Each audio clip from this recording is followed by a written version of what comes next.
What if the person you underestimated turned out to be the one holding all the power? Imagine a confident pilot, certain of his authority, who refuses to let a woman board his plane. He assumes she doesn't belong, based solely on her appearance. But little does he know, she's not just any passenger. She's the owner of the entire airline. What happens next will leave you speechless. The terminal of Zenith Airlines at JFK International was a whirlwind of movement. Travelers hurried between gates, dragging suitcases, checking their phones, and exchanging hurried goodbyes. Among them was Dr. Elsa Reese, who moved with calm confidence. Her understated black coat and single leather bag were the only markers of her presence. She blended seamlessly into the crowd, just as she had intended. Elsa was here for more than a flight. She was on a mission to ensure that the airline she built, known for luxury and respect, was living up to its promises. Today she was no CEO. Today she was an ordinary passenger, observing silently, searching for the cracks in the system that anonymous complaints had hinted at. She approached the Zenith first-class gate, handing her ticket to the gate agent with a warm smile. The agent, a young woman with kind eyes, scanned it and smiled back. "Welcome aboard, ma'am. You'll love our first-class cabin. It's one of the best in the world." Before Elsa could reply, a shadow loomed over them. "Excuse me." A voice cut in, sharp and commanding. Elsa turned to see a tall man in a crisp Zenith pilot uniform. His name tag read Captain Paul Vance. The gate agent froze mid-scan, her expression shifting to unease. "Captain Vance," she said hesitantly, "this is—" "Let me see that ticket," Vance interrupted, holding out his hand without so much as a glance at Elsa. Elsa raised an eyebrow but handed him her ticket. Vance examined it with exaggerated scrutiny, flipping it back and forth as if the paper itself might betray her. "First class," he said, his tone dripping with skepticism. His eyes flicked up to Elsa, scanning her appearance. "Are you sure you're in the right place?" The air between them seemed to crackle. Elsa's calm expression didn't falter. "I am." Vance smirked and handed the ticket back, but his hand didn't drop. "I'll need to see some ID." The gate agent hesitated. "Captain, we've already verified security protocol," Vance interrupted, his tone making it clear he would not be questioned. "Random checks." Elsa reached into her bag and handed over her driver's license. Vance took it and examined it with exaggerated care, his expression growing smugger by the second. Behind them, murmurs began to ripple through the waiting passengers. A few curious glances were thrown their way, but most avoided eye contact, unwilling to get involved. "Looks legit," Vance finally said, handing back the ID. He leaned in slightly, his voice dropping as he added, "But let's make one thing clear. Any trouble, and you're off this flight." "Understood." "Understood," Elsa replied, her tone calm but firm. She stepped forward to board, but Vance blocked her path. "Actually," he said, his voice rising for everyone to hear, "I don't think she's fit to fly today." The gate agent's eyes widened. "Captain, not on my plane," Vance snapped, his voice echoing across the gate area. "You can rebook her on a later flight. This one's already full." Elsa stood still, her expression unreadable. The gate agent looked between Elsa and Vance, clearly torn. Passengers whispered louder now, a few craning their necks to get a better view. "I see," Elsa said finally, her voice steady. She stepped aside, her posture as poised as ever. She reached into her bag, pulling out her phone. "Are you calling someone?"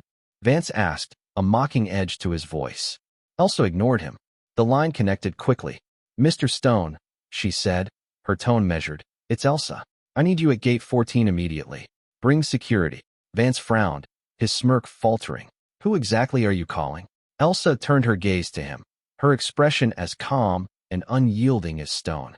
"You'll find out soon enough." She ended the call, stepped to the side of the waiting area, and took a seat. For now, the game was his, but she knew exactly how to turn the tide. Dr. Elsa Reese sat in the quiet corner of the waiting area, her posture a picture of calm, yet her mind churned with precision and purpose. She had built Zenith Airlines on principles of respect and excellence, and now those principles had been trampled under the arrogance of a single man. The weight of this moment wasn't just personal. It was about the systemic issues Vance embodied, issues she was here to root out. Passengers glanced her way, their whispers filling the tense silence. Some appeared sympathetic, others curious, but none dared to approach. Elsa ignored them, her eyes fixed on the entrance to the terminal. Within minutes, Mr. Stone arrived. Richard Stone, the regional manager of Zenith Airlines, was a man known for his unwavering professionalism. His suit was immaculate, his movements precise.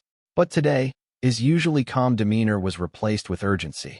He spotted Elsa immediately and rushed to her side, his face etched with concern. "Dr. Reese," he said, slightly out of breath. "I came as quickly as I could. What happened?" Elsa gestured toward Gate 14, where Captain Paul Vance now stood near the cockpit entrance, chatting casually with a flight attendant as though nothing had happened. She recounted the incident in meticulous detail, her voice steady and measured. As she spoke, Stone's expression darkened. "He refused to let you board?" Stone said, his voice rising with disbelief. "This is beyond unacceptable." Elsa held up a hand, stopping him. "Mr. Stone, before you act, I need to see how far this will go. His behavior isn't just about me. It's a symptom of something larger." Stone hesitated, his instinct to intervene clashing with her calm authority. Finally, he nodded. "Understood. But I won't let this slide." "You won't have to," Elsa said.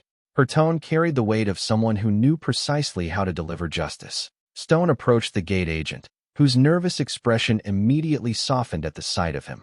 After a brief exchange, he nodded and stepped past her onto the plane, Elsa following a few paces behind. The murmurs from the passengers grew louder as they watched the two stride toward the cabin. Captain Vance noticed them immediately. His smirk faltered for a split second before he regained his composure. He stepped forward, blocking their path. "Mr. Stone," Vance said with a forced smile, "what brings you to my flight?" "Everything's under control here." "Is it?" Stone asked, his tone sharp. "Because from what I've just been told, it seems you've overstepped your authority." Vance's expression hardened. "Overstepped? I followed protocol. Random checks are standard procedure." "She didn't fit the profile of a first-class passenger." "Didn't fit the profile?" Stone interrupted, his voice rising. "Explain what you mean by that, Captain." Vance hesitated, his confidence beginning to crack. "I mean, I had to ensure the safety of the flight. You understand, right?" Before Stone could respond, Elsa stepped forward, her calm presence commanding the room. "What exactly made me a safety concern, Captain Vance?" she asked, her voice as smooth as glass. "Was it my appearance? My ID? Or was it something else?" Vance blinked, struggling to formulate an answer. I didn't mean anything personal. It's just my job to make judgment calls." "And your judgment," Elsa said, her tone hardening, "was based on a bias that has no place in this airline, or in any workplace for that matter." Stone turned to Vance, his voice cold. "Do you even realize who you've been speaking to?" Vance frowned, his arrogance giving way to confusion. "What do you mean?" "This is Dr. Elsa Reese," Stone said, his words deliberate, "owner and CEO of Zenith Airlines." The cabin fell into stunned silence. Passengers who had been eavesdropping gasped audibly. The flight attendants exchanged wide-eyed glances. Vance's face drained of color as the weight of his mistake crashed down on him. "Wait, what?" Vance stammered. "I didn't know." "That's precisely the problem," Elsa said, cutting him off. Her voice was calm, yet each word struck like a hammer. "You didn't know? So you assumed. You assumed that someone like me didn't belong in first class. You used your position to humiliate and exclude without cause or evidence. That's not leadership. It's abuse of power." Vance took a step back, his bravado crumbling. Dr. Reese, I didn't mean to." "This isn't the first time, is it?" Elsa continued, her gaze unflinching. She turned to the gate agent, Clara, who looked hesitant but finally spoke up. "No, ma'am," the agent said quietly. "Captain Vance has done this before. He often targets passengers for random checks, especially ones he doesn't think look right." The admission sent a ripple of discomfort through the crew. Vance opened his mouth to protest, but Stone raised a hand to silence him. "Captain Vance," Stone said, his tone icy, "you are relieved of duty, effective immediately. Please gather your belongings and disembark this aircraft. The co-pilot will assume command of the flight." "You can't do that," Vance said, his voice rising in desperation. "I've been with this airline for years." "And you've been warned before," Stone interrupted. "This is no longer up for discussion. Dr. Reese has the final word." Vance turned to Elsa, his expression a mixture of anger and pleading. "Dr. Reese, please. I made a mistake, but I didn't mean any harm. Don't ruin my career over this." Elsa's gaze didn't waver. "Your career isn't being ruined by me, Captain Vance. It's being ruined by your own actions. Actions have consequences. Consider this yours." Vance stood frozen for a moment before a flight attendant stepped forward. "This way, Captain," she said quietly. The passengers watched in stunned silence as Vance was escorted off the plane, his head hanging low. The murmurs began again, but this time they carried a different tone, one of approval. As the plane prepared for takeoff, Elsa turned to the crew. "Thank you for your professionalism during this disruption," she said. "Let's focus on ensuring our passengers have a safe and pleasant flight." The crew nodded, their respect for her evident. Elsa returned to her seat in first class, her mind already turning to the larger picture. Vance was just one man, but his behavior reflected deeper issues within the airline. Those issues would be addressed, and this incident would serve as a turning point. As the plane ascended into the sky, Elsa gazed out the window, her expression resolute. Justice, she knew, wasn't about retribution. It was about creating a culture where such actions couldn't happen again, and she would see to it personally. As the Zenith Airlines flight leveled out at cruising altitude, the tension in the cabin began to dissipate. Passengers settled into their seats, the hum of conversation gradually returning. But in the quiet sanctuary of her first-class suite, Dr. Elsa Reese remained focused. Justice had been delivered, but her work was far from over. Elsa glanced out the window, watching the clouds drift below. For years, she had dedicated herself to making Zenith more than just an airline. It was a promise of respect, dignity, and inclusivity. Yet incidents like this revealed how far the industry still had to go. The behavior of Captain Vance wasn't just an isolated case. It was a symptom of the larger disease of unchecked biases within her workforce. Her phone vibrated softly. Elsa unlocked it and found a text from Mr. Stone. "Captain Vance has been removed. Security has taken him for a formal debrief. Awaiting your further instructions." She typed a quick response. "Suspend him immediately pending investigation. Schedule a meeting with HR and legal tomorrow to begin the review." Satisfied, she placed her phone down and leaned back in her seat. A flight attendant approached cautiously, her face a mixture of professionalism and nervousness. "Dr. Reese, can I get you anything?" the attendant asked. Elsa smiled gently, softening her otherwise commanding presence. "A glass of water, please. And thank you for your composure earlier." The attendant's cheeks flushed slightly. "Thank you, ma'am. We're all honored to have you on board." Elsa nodded. As the attendant retreated, she thought there was no need for honor, only respect. As the plane cruised, Elsa opened her laptop and began reviewing the internal employee files she had quietly gathered before embarking on this journey. Vance's personnel record was flagged with several prior incidents, minor complaints of arrogance, dismissive behavior toward junior staff, and 2 instances of passengers filing grievances for perceived bias. Elsa frowned. How had this man remained in such a position of power? Each complaint had been logged, reviewed, and dismissed with a slap on the wrist. The HR notes cited Vance's strong performance record and leadership experience as reasons for leniency. It was a pattern she knew well, the kind that allowed harmful behavior to persist under the guise of competence. She made a note to audit HR's procedures, marking Vance's case as the first of many she intended to address. As Elsa typed, a knock on her suite's door broke her concentration. She looked up to see Clara, the gate agent from earlier, her expression tentative. The young woman had clearly taken a moment to compose herself, but her eyes carried a mixture of guilt and resolve. "Dr. Reese," she began, her voice low, "I'm so sorry for what happened. I should have done more to stop him." Elsa closed her laptop and gestured for the agent to take the seat across from her. "You're not at fault," she said. "But tell me, has Captain Vance behaved this way before?" The gate agent hesitated before nodding. "Yes, ma'am. He's done it several times. Always the same, targeting passengers who don't look like they belong in first class. I wanted to say something earlier, but he's my superior. I didn't want to lose my job." Elsa studied the young woman for a moment, her expression thoughtful. "What's your name?" "Clara," the agent said. "Clara," Elsa said, her tone softening. "It takes courage to speak up, but if we don't, people like Vance continue to thrive. You're not alone in this. I'm going to make sure you and every other employee have the support you need to act when you see something wrong." Clara's shoulders relaxed slightly, relief evident on her face. "Thank you, Dr. Reese. That means a lot." Elsa nodded. "Thank you for telling me the truth. It's the first step toward real change." After Clara left, Elsa resumed her work. She drafted a memo outlining immediate policy changes. Mandatory bias training. All employees, from senior staff to new hires, would undergo rigorous training on inclusivity and professional conduct. Revised reporting channels. Anonymous third-party systems would be implemented to protect whistleblowers. Leadership accountability. Incidents of misconduct would result in immediate suspension and a full investigation, regardless of rank. Elsa paused, her fingers hovering over the keyboard. The airline she had built was strong, but this incident had revealed cracks in its foundation. If Zenith was to remain a leader, those cracks needed to be sealed. As the flight prepared for descent, Mr. Stone approached her suite, looking troubled. Elsa gestured for him to sit. "I just received additional details on Vance," Stone said. "There's more to his record than we realize. Several employees have come forward since the incident, citing similar behavior. He's been creating a toxic environment for years."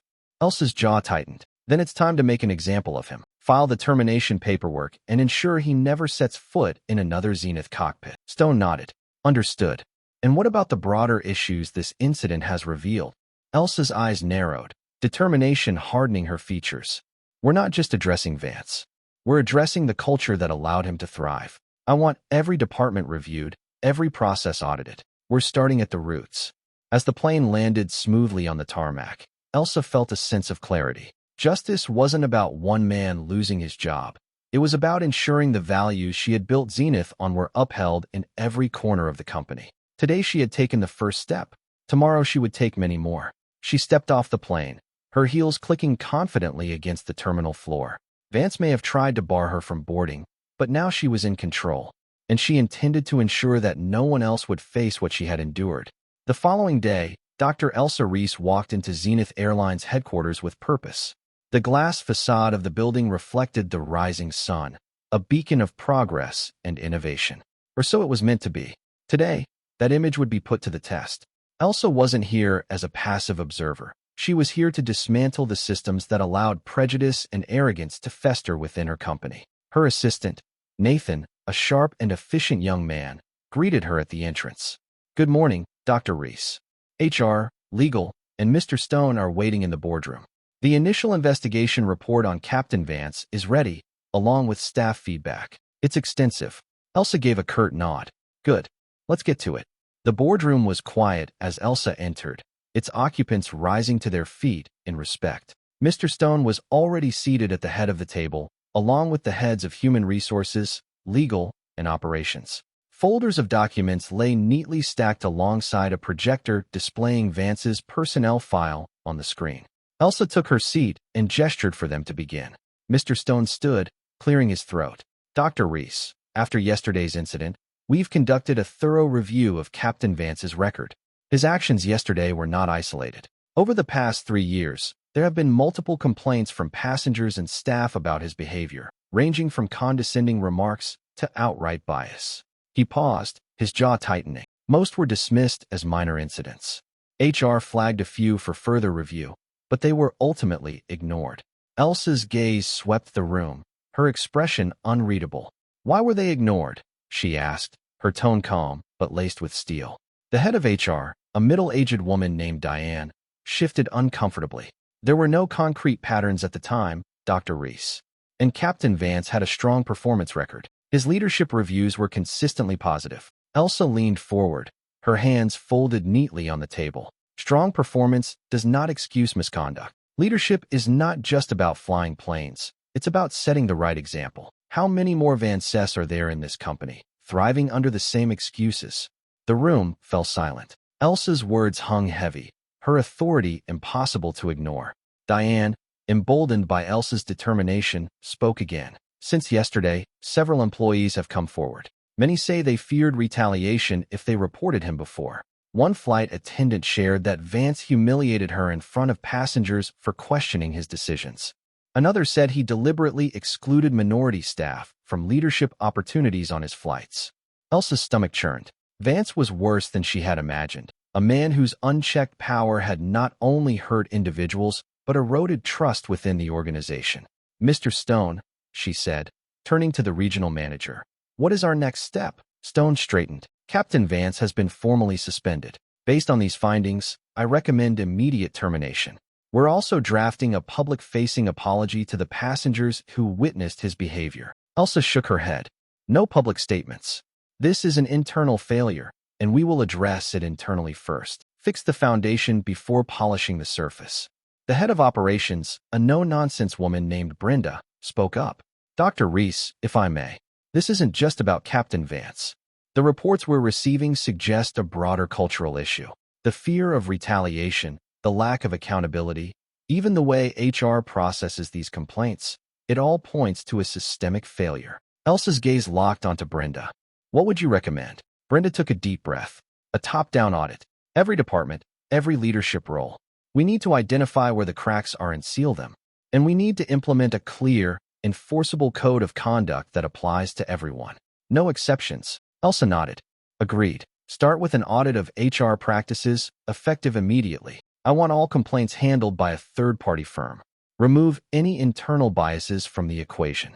As the meeting progressed, Nathan entered the room quietly and handed Elsa a note. She read it, her eyes narrowing. What is this about Vance's history with another airline? She asked aloud, her tone sharp.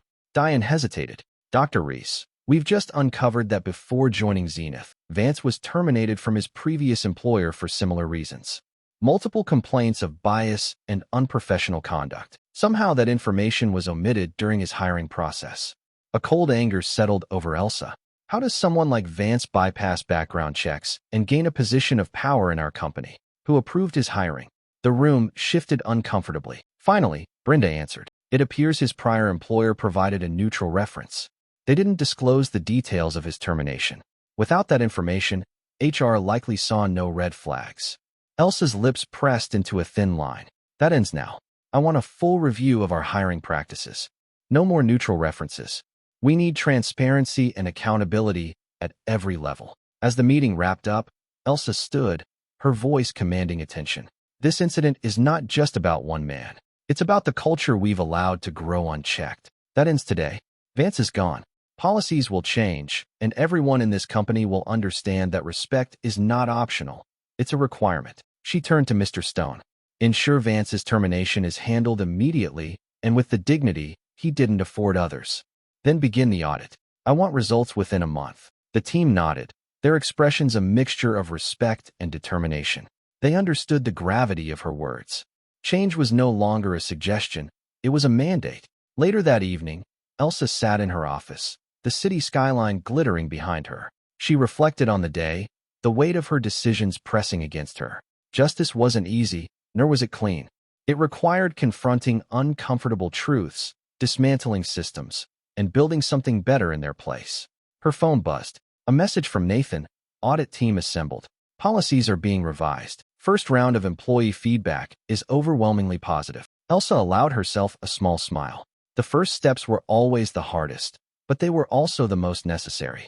Zenith Airlines would emerge stronger, not because of her power, but because of her resolve to wield it responsibly. She leaned back, gazing out at the city lights. Justice had taken flight, and she was determined to ensure it never landed. The weeks following Captain Vance's dismissal unfolded like a carefully orchestrated symphony of accountability. Dr. Elsa Reese's mandate for change had sent shock waves through Zenith Airlines, rippling through every department and unsettling those who thrived in the shadows of systemic neglect. Her approach was deliberate, precise, and unrelenting, a testament to the same discipline that had built her empire. The first comprehensive audit, focusing on HR practices, revealed a web of negligence. Cases like Vance's were disturbingly common, albeit less publicized. Reports of dismissive handling of complaints, inconsistent disciplinary actions, and unchecked favoritism painted a stark picture. Elsa sat in her office as Nathan summarized the findings. He handed her a thick report bound in zenith blue. Dr. Reese, he began, the audit has identified over 30 employees with records of misconduct that were mishandled. In some cases, the individuals were promoted instead of disciplined. Elsa's fingers tapped rhythmically against her desk. And the root cause? Leadership complacency, Nathan replied. It seems that high-performing employees were given free rein to act without consequences. HR's processes focused on avoiding lawsuits rather than fostering a healthy work environment. Elsa's eyes darkened. This isn't just an HR failure. It's a leadership failure. Schedule a meeting with all department heads. I want them to understand exactly what this negligence has cost us. The Zenith Airlines Leadership Summit was a high-stakes affair. Every department head, regional manager, and senior officer gathered in the expansive conference hall. Elsa stood at the front, the Zenith logo glowing behind her, a symbol of both pride and the burden of accountability. When she began to speak, the room fell silent. Over the past few weeks, we've uncovered truths about this company that are difficult to face, Elsa said, her voice steady but filled with emotion. Truths that reflect not just on a few individuals, but on all of us as leaders. She paused, letting her words settle. We allowed people like Captain Vance to thrive. We rewarded their performance while ignoring their behavior. And in doing so, we betrayed the trust of our employees and passengers. A murmur rippled through the crowd. Elsa raised her hand, silencing it. This stops now. Zenith Airlines is not just a business. It is a promise to our passengers, to our staff, and to the values we claim to uphold. If you cannot align with those values, you have no place here. The weight of her words was palpable. Some shifted uncomfortably, while others nodded in agreement. From this moment forward, Elsa continued, every leader in this room will be held to the highest standard. Your actions will be measured, your decisions scrutinized, and those who fail to meet the standards will be replaced. The silence that followed was deafening. Elsa scanned the room, her gaze unwavering. Dismissed, she said simply, turning to leave. She knew her words would spark both resistance and reform, but that was the point. Days later, Elsa received an unexpected letter. It was from Captain Paul Vance, sent via Zenith's legal department. She opened it, curious but guarded. The letter began formally, apologizing for his actions, but as she read further, it took a more personal tone. Dr. Reese, I've had time to reflect on my behavior, not just during the incident with you, but throughout my career. The truth is, I let my pride and biases dictate my actions. I thought my position made me untouchable, and I used it to belittle others. I'm not asking for forgiveness. I only want you to know that I see now what I failed to see before. Your actions forced me to confront the man I had become, and I didn't like what I saw. Thank you for holding me accountable. Sincerely, Paul Vance. Elsa set the letter down, her expression unreadable. She felt no satisfaction in Vance's words, only a grim reminder of the damage unchecked power could cause. Still, it was a step forward, however small. A month into Zenith's new policy, the first test of its effectiveness came unexpectedly. A junior flight attendant filed a complaint against a senior manager for verbal harassment during a pre-flight briefing. In the past, such a complaint might have been buried under red tape. This time, it was different. Elsa received a notification within hours. The third-party firm had already interviewed the complainant and witnesses. The manager, confronted with the evidence, admitted fault and resigned before formal disciplinary action could proceed. When Elsa read the report, she allowed herself a rare moment of satisfaction. The new system was working, and for the first time, employees felt safe enough to speak up. One afternoon, Elsa was approached by Brenda, the head of operations. Brenda, known for her blunt honesty, had been one of the most vocal supporters of Elsa's reforms. Dr. Reese, Brenda began, I wanted to say, I've been in this industry a long time. I've seen plenty of leaders come and go, promising change that never lasts. But what you're doing, it's different. Elsa studied her for a moment. How so? Because you're not afraid to make people uncomfortable, Brenda said. And because you're leading by example. That's rare, and it's exactly what we need. Elsa nodded, a small but genuine smile gracing her lips. Thank you, Brenda. But this isn't about me. It's about what Zenith can be if we all commit to doing better. As the weeks turned into months, Zenith Airlines began to transform. The toxic remnants of the past were replaced with transparency, accountability, and a renewed sense of purpose. Elsa's vision for the company, a beacon of respect and excellence, was finally taking shape. One evening, as she sat in her office overlooking the city, Elsa reflected on the journey so far. Justice wasn't a destination, she realized. It was a continuous process, a commitment to doing what was right, even when it was hard. She leaned back in her chair, her gaze steady. Zenith Airlines was no longer just an airline. It was a promise fulfilled, and she would ensure it stayed that way. The sky was no longer the limit. It was just the beginning.